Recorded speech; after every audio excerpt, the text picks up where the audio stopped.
Morten yesterday. So please welcome Morten back. Thank you very much. I just need to be sure that this is loud enough for everybody. Great, okay. Okay, now I have the opportunity to tell you about the research project that I've made on the food science department here in this building. And this morning I was just thinking I was looking so much forward to do this because it's so rare that people want to hear more than 30 seconds about this. It must be half a person per 100 million that is interested in this actually, and this is more or less a collection of these half persons in this room available in the world, so that's really great. And so I would like to tell you about this research project and just introduce the background and how it started and things like that. And then I really hope we have some time to question and answer in the end of the presentation. All right? Great. So it actually started in 2004 at Nordic Barista Cup. Just 6 months before Nordic Barista Cup, I met some really funny people, and they heard about my research project that I did actually at the university in Aarhus, where I chose to teach the chemistry of espresso for baristas. That was during a university project at philosophy actually that was called Teaching Science. So that was how it all started, and I met people at Café Europa at that point during my project, and they got all excited, and after showing them my presentation, they lent me one group Linnea and a grinder, and I was living in a 8 square meter flat at that point, a student flat, and you see this is my bed. And luckily I just met my girlfriend that is now my wife, so I just slept at her room, so that I had space for my experiments. Just 6 months later, as I mentioned to you, this is taken during Nordic Barista Cup on Iceland in 2004, this picture, where the subject actually was milk, because at Café Europa they said because of the ILI book, people know a lot about the chemistry of espresso and coffee, but nothing is known about milk, and you can assure yourself about this by looking in the ILI book at the milk chapter. It's 1.5 pages or something like that, with the third rule. I don't know if you would call that scientific. So I contacted, I contacted the dairy department at that point, and found some research made in the US in 2003. And that was mainly concerned about things about qualities of milk in the production line, how that affected the foam amount. And I don't know if you think foam amount is very relevant as a quality parameter as a barista. Well, you have no problems controlling the amount, right? So actually, this is not a huge quality parameter, because a barista knows just to add less or more air to get more or less foam, right? So this is not really interesting. Of course it's interesting, but it's not really interesting for a barista. Then in 2005, in Sweden, a thesis was made about cappuccino foam, and that was a very interesting thesis. It was the main way to measure the foam was something called rheology. And that is, you apply some force to a material, and then you measure how this material responds to the force that you apply to it, which is often connected to a sensory of creaminess. So it is actually interesting, but when do you measure this? You can't do it in a cappuccino cup. So you need to take a spoon and take a small scoop of this of the foam and put it in the machine. Is this a cappuccino? Not really. Of course it's interesting, but it's not very close to the quality concerns of a barista, right? It's rare that you scoop some foam and use it for anything, really, as a barista. It's not a very central activity. And then later on there's made something on dry and actually fat-free milk, which is also interesting, but still, who wants a dry and fat-free cappuccino? I mean, this is dry foam, right? So to measure this, what does that say about the quality? Because a barista is concerned about wet foam, not dry foam. But of course it says something about foamability and things like that, so it's interesting, but I really wanted to go into the foam and in a state of the cappuccino that the barista finds relevant. So this was what has been done through the years other places. If anybody knows about research that I don't know about, please contact me.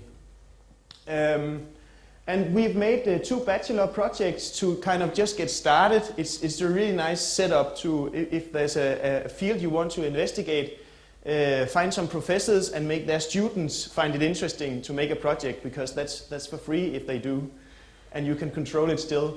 And they find it interesting because it's relevant. Often they just make some projects that nobody will hear about, so it's a win-win. And it was great fun to have these bachelor students. I was co-supervising this together with Richard Ibsen, who is the professor at the dairy department. So we had great fun. And then, as I said, my focus the creaminess and time factor. And creaminess you only get if you really get the cappuccino as it's served in a realistic environment, so to speak. Not scooping anything, only looking at the how much foam you have or how it reacts to shear forces at some point. So in 2009 we were lucky enough to get some funding. It was Café Europa has been working with Naturmælk in a lot of other projects. And we put this project we applied for funding at some innovation funding from the government, and we had this. It was a it was a 2-year project, so it was quite a lot of money. I don't know what it is in dollars at the moment. Now we had 2 years to investigate, to actually develop a measurement method to measure quality in cappuccino foam. Can you imagine how happy I was being employed part-time for 2 years on this subject? So I would just now like to zoom in on this project and just tell you how it went, okay? So the first challenge, and that was a challenge that we already faced at the bachelor projects, is how to produce foam in a controlled, standardized way. Because if you need to measure something and you need to compare measurements, you have to be sure that the procedure to the products that you're going to measure is exactly the same. It's like cupping, you need to brew them exactly the same, otherwise you don't know if the differences between the cup is related to the brewing process or the coffee that you actually want to evaluate. So baristas know about this technique, and of course I heard about it. So you just put your pitcher in the correct height related to the steam tip, and then the system will automatically divide into an air introduction phase and a spinning phase, like baristas do. Of course, this doesn't make exactly the quality that baristas can make, but I would say it's almost 95% as good as handcrafted. And you can blame me, and you can, but that's my claim. But at least it's standardized, and we need that for the laboratory. And I made a variation analysis just on the overrun. Overrun is the percentage of foam seen in relation to the original amount of liquid that you built the foam from. That's the overrun. And I made 16 replicates like this, and I found an extremely small variation. You can see I calculated something called 95% confidence interval, which means that with 95% confidence, if you steam like this, it will the result will be within this very narrow limit. Okay, so you have to make if you make a setup in the laboratory, you have to make what's called a variation analysis, and it turned out very well using this simple steaming technique. So that was the first problem solved.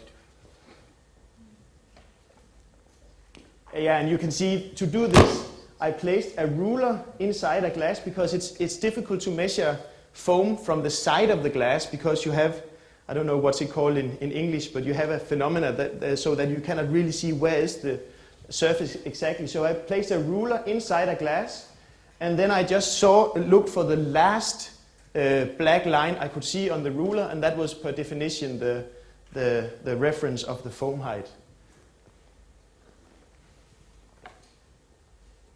Okay, and as I told you, I wanted to go into the foam. I really wanted to go into the foam to see what's happening. And the first thing that I also know is sensory relevant is the bubble size. What is the actual bubble size of the foam? And not only what is the bubble size, because you cannot see, or you can see that they have different sizes, right? So I hope to get what's called a bubble size distribution curve, so that a software could identify each and every bubble and then make a curve to tell me how many of each size of each bubble. Okay, that was my hope. And then we found some software, but your brain is perfectly able to see that this is a bubble, for example. But a software is not as intelligent as you are. So it's so difficult for software to detect this the rim of the bubble, because it's a combination of light and dark, and it's not the same all around the bubble. So I had to do something. So I refined, there was a camera on top of this, and you can see I did light it from behind, and then I needed some nitrogen because the steam went to the lens and messed up my pictures. But if I just had some nitrogen, it flushed away all the vapor. So I took a table like this where I could attach a camera with a macro lens, and then I strictly only put light on the foam from the sides. This way there was a clear bubble, non-bubble, because the bottom of each bubble reflects the dark ceiling, and everything else is lit from the sides. So you can see here is a perfect bubble, non-bubble system, which is good for programs to identify bubbles and measure the size of it. But if you zoom into this picture, then what's happening here, and actually if you zoom this even with a 16 megapixel camera, you can't see what's going on, and I could not guarantee that the relevant bubble size was the big ones or some smaller ones that my macro lens camera could not see. So I had to give up this, and I was really frustrated. It took me, I think, 2 months or something like that to experiment with this, and I had to give it up. And even the professor was very positive about this opportunity, but we had to give it up. So what to do? I had all this money, and they wanted some results, and I just spent 2 months on nothing. I was a bit stressed. So I thought, okay, I want to know something in time, not only at a certain, not when a picture is taken. It's how do you know that this is taken at the relevant time, seen from the barista's point of view. So I wanted a measurement method that had a time component. So I took I built this myself, and that was great fun, being paid to play with Lego on the university. Can you imagine? But I found out that people do this at the university actually when they have to build something new. And this is a near-infrared probe that I put on this, and this was just going up and down and up and down. And this way I was able to see, you know, when you pour a cappuccino, you have a lot of foam everywhere, and then the bubbles go up, and then eventually the foam is wet, and then it's dry. So you have kind of three phases of a cappuccino lifespan. So I wanted to have a picture of this. But I had so many problems putting this the same place and getting the data out. So I also had to drop that idea. And then I found out the near-infrared probe looked at reflection, but then a guy told me I could just put light through and look at what is called transmission, what is actually transmitted through the liquid. And I said, oh no, because it's round, so that's not possible. And then a few days after, I mean a cappuccino cup is round, right? But then I thought, why not just build a small container like this, and then send some light through, and then just have a cheap camera to detect what is transmitted. And the result, what the camera sees, and I'm sorry, I just had to find a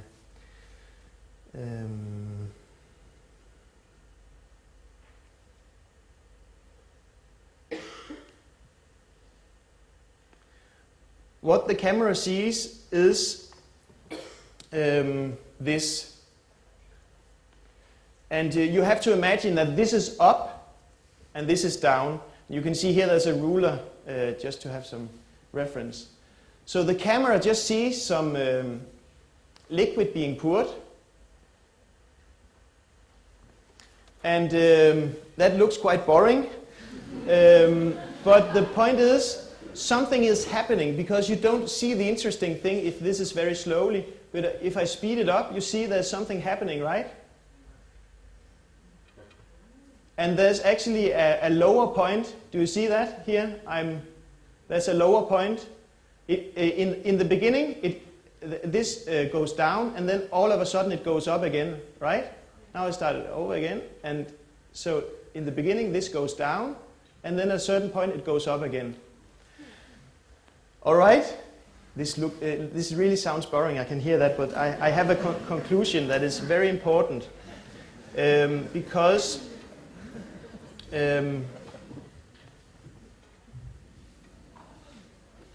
at Nordic Barista Cup on Iceland, I just found out about this, so we had to make a competition, of course. So we made a competition, and you see this was I don't know if that's an English word, but travelable. It was, I had to have some dark, so this is just cardboard, and then a camera, and this a container in the other end. And then we could actually make a competition because people need to, because the time where this bottom happens depend on the bubble size. The bigger the bubbles, the quicker they go up. And actually I have that. I don't know if you remember the presentation on Iceland 2009, but here I compare bubble size in different liquid with different viscosity. Water with the lowest viscosity and full fat milk with high viscosity. And what happens is the big bubble in the low viscosity travels quicker, and a small bubble travels slower. So the more delayed this lower point is, the smaller the bubble size. So the baristas could compete on making the smallest bubble sizes. And then when I came home, I made a more laboratory robust setup, and I had my son check the robustness of the apparatus. And okay, now we have the video, and I had some smart guys making some programming, so we could actually take a frame each second and build a picture of what happens in the foam. And now it's not boring anymore, because now you have some extremely precise information about the system. So you see, here was the lower point, and you get a really nice picture after 10 minutes. And you can make a lot of calculation of this all of a sudden, because we found these areas of interest. Of course, when you start to pour and when the cylinder is full is something that you want to check that it's always the same. But the time from you poured to this lower point is very interesting. But we also have some lines that we all of a sudden could compare now. Lower linear, that's when the bubbles travel up before this point. And the upper linear, that was a structure that was easy to identify. And then we also found some information here, and then an upper power and a lower power. Actually, when we found out it was a power function, we thought, yes, that's great. But then we asked the professor of chemometrics, that people who do nothing but just calculating on everything they do here at Life. She said, if you just have variables enough in your power equation, you can draw an elephant. So just because you know it's a power function, you don't know anything about the fundamental chemistry of what's going on. But it still gives a lot of interesting information. Unfortunately, there hasn't been any real nice information about from these. It's mainly this point actually where we have found information so far. So why did we do this? We did this because we had funding from the dairy, because I claimed that normally you have milk with variation in protein from 3% protein to 3.8, and that is just a natural variation. From when you tap the cow, you never know exactly what percentage you will get.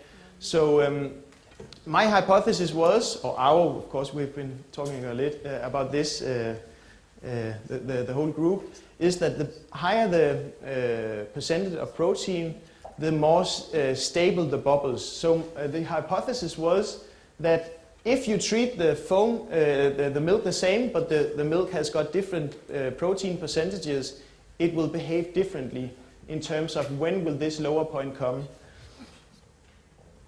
And we made something called PCA. That's when you just look at all your replicates and just ask, are you able to, this analysis doesn't know it's a picture, it doesn't know anything about it. Just ask it to, you just feed it with a lot of replicates, and then ask this statistical analysis tool to ask, can you group these data without knowing what it is? And we made 15 different replicates, combinations of protein and fat, as you can see, and then randomized them.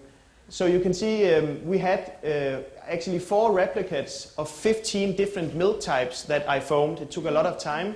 And then when we feed it into the PCA, you could see the PCA was able to recognize milk with 3% of foam. They are grouped here. 3.4% of foam are the green ones, and 3.8% are the blue ones. So this is really good news, because it means that the measurement method is so precise that it's able to detect extremely small changes in protein content of the milk.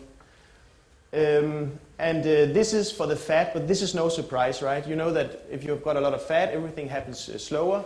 That was no surprise. But the next thing is how to interpret this, because this statistical method doesn't interpret anything. You just ask it, are you able to group this without knowing what it is? Yes, it was. And then you can start to look for interpretations in your replicates. And this is really the best result from we have a lot of results, but this is the best success for the hypothesis. Because what you can see here is protein level, And what you see here is time from T3, from T2 to T3, right? And that's the time from you pour until this triple point occurs. And the good news is that it's actually almost a 10% delay. This point is almost 10% delayed with milk with 3.8% proteins compared to milk with 3.4% protein. And normal milk, just completely random, so the barista has different milk all the time, which is all right. But the cafe milk that we've developed is actually standardized at 4%, not by adding protein, but by concentrating the proteins every day. It's measured, and then you concentrate the milk in order to get the proteins you want. So you can see this point at 3%, it happened after 65 seconds, and with 3.8% of protein, it happened around 69 seconds. Is this clear?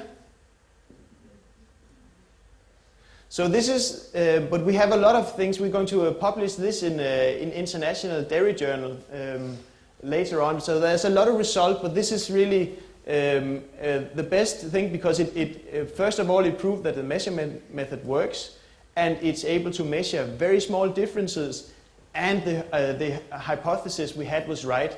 Now, okay, what do a barista care about a 10% delay of this triple point? Nothing. So the next point is to find out what is the sensory correlate to this difference, because we know that there is a bubble size difference, right? Because small bubbles travel slower. So we know that this actually corresponds exactly to a difference in bubble size. This only travels slower because the bubbles are smaller with higher proteins. And small bubbles must somehow correlate to a sensoric impression. And that's the next step, and we need to get some funding for that to actually get the last step, because what I wanted to do was to make something relevant for the barista, but I would claim that this is really, we've gone far, and we just the last step to get a sensory correlate for this. Okay. Just another example of how this could be used practically. We made just a small experiment or observational study on Cafe Europa at a completely random day. This is not a statistical representative way we did this, but yeah, it was just to get an idea of where are the relevant time frames within this. And we found out that the cappuccino is served on an average 2 minutes after it's prepared.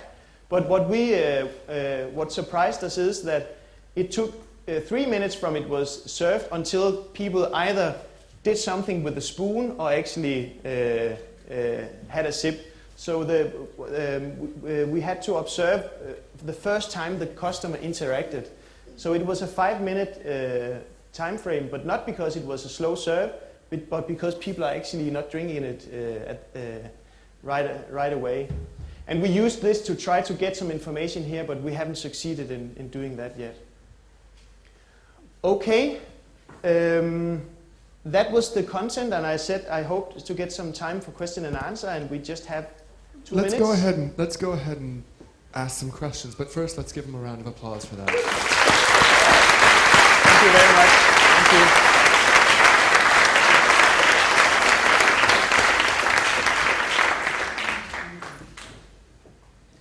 Questions? Oliver.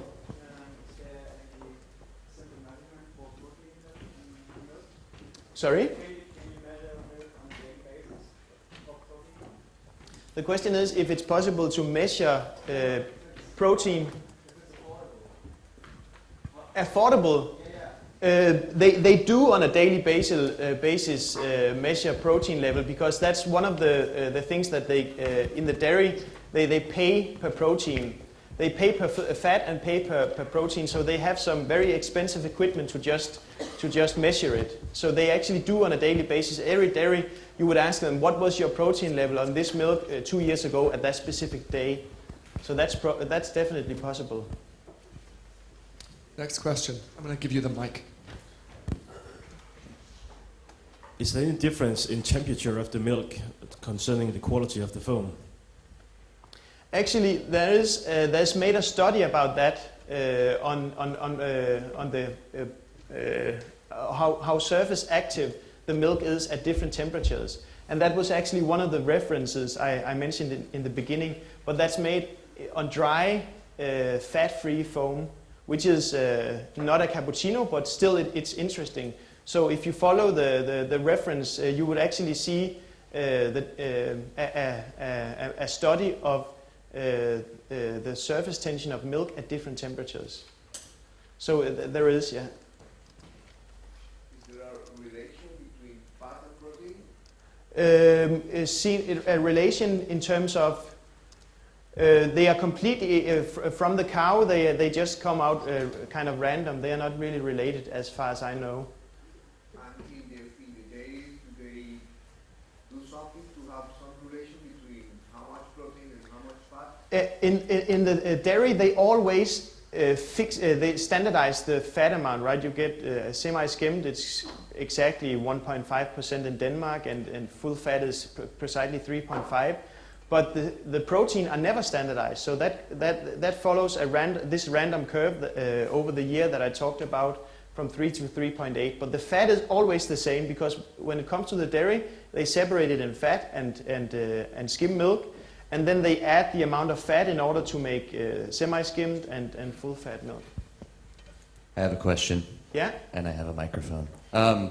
I'm curious about the actual inputs into the cow in terms of feed, lifestyle, all of that, and how, if you have observed that, if anybody has any conclusions about how that might affect the randomness of the protein curve and other things.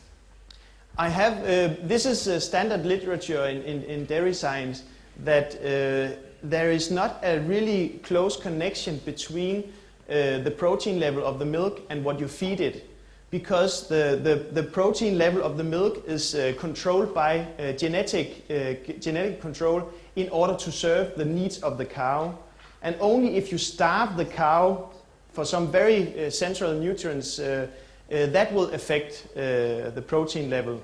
But it will not affect it, because it's not something that goes with the food and then out with the milk. It's something that is very closely controlled genetically in the cow in order to serve the needs of the calf. So it kind of always prioritized to do that.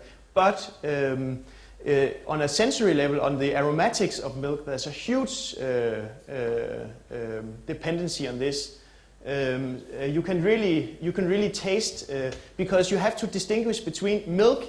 Most of the content in milk is very closely regulated by the cow genetically, but some of the things are just the body fluid, I think it's called, that is not regulated, that is just diffusing into the milk, and that could be grass or hay or whatever.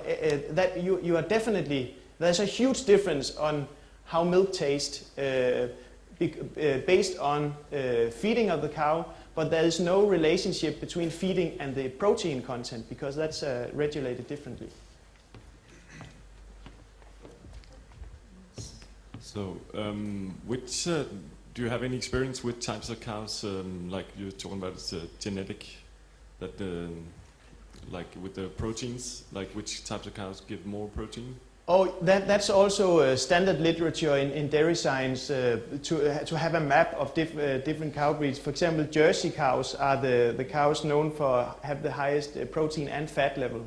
So that would be that's a very interesting genetic cow to introduce into for baristas. Next question. James? Did the additional protein have any effect on the viscosity of the milk?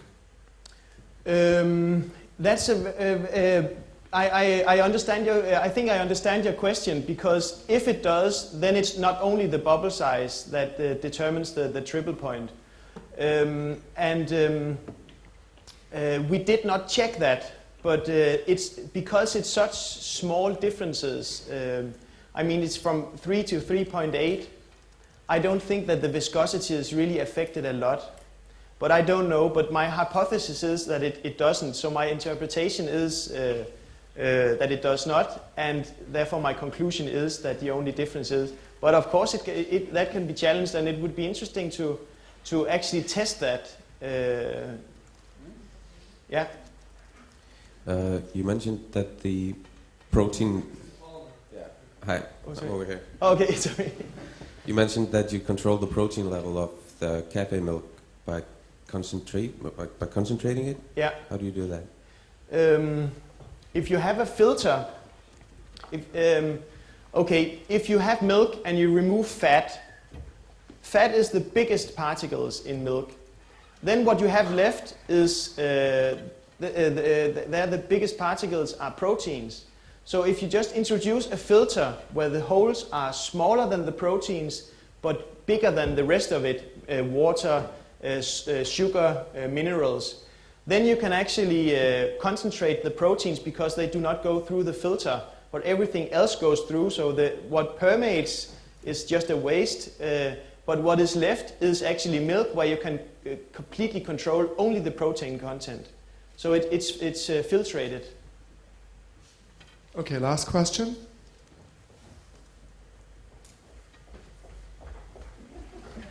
I feel like I'm on Oprah. Hi. So in all cases here, you're discussing total protein. Sorry? In all cases here, you're discussing total protein content. My question is, to what degree can the individual components, the different proteins, vary independently of total protein? So you might, for example, have a sample that has a lower than average protein, but it may be higher in casein, or it may be higher in, and you know, how does that, is that common, or is it usually, did it usually correlate directly? And if it is common, is it important? The proteins, I mean, if you take all the milk proteins, 80% of the milk proteins is casein. That is actually what turns into cheese, or that's what you make cheese of. The last one is the whey proteins, and they are the main foam active agents in milk. There's another interesting thing. The caseins are also what people often allergic to. So you can actually, and I know one of my milk friends. He's experimenting with actually making milk that is more healthy because so it's a hospital project. And it could be interesting to make some experiment with foams on these milk. So we have definitely also considered this, but there's just the thing is that cafe milk, we want to make it as natural as possible. So I think it's the first cafe milk, the first milk where you have controlled the protein level, where it's not, proteins are not added but concentrated. So the more you change the natural milk, the less it kind of is part of the vision of the cafe milk. But it's a very interesting question. Did I answer it correctly? Okay, everybody, another round of applause for Martin Minter.